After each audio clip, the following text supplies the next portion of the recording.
Personal mismo nga gidawat ni CPDO Head Ma'am Melanie Cipres ang plaque of recognition gikan sa Philippine Statistics Authority PSA Misamis Occidental aton sa gipaygayon nga Provincial Product Account sa Dissemination Forum kagahapon adlaw dito sa sinakaban ni probinsya. Ang maong pasidungog gihatag isipag-ila sa LGU Uzamis tungod sa ilang kadasig sa pagkamatinud-anon o paghatag og tukma nga mga datos sa panahon sa 2024 Provincial Product Accounts Compilation sa Misamis Occidental.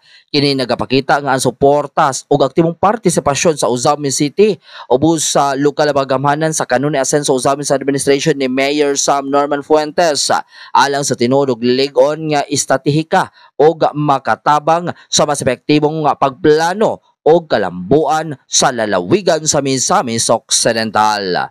Alang sa DXDD, Radyo Kampana, ang radyo sa simbahan. Kini si W4 Glenn Ray Ruluna dan Ag Serbian.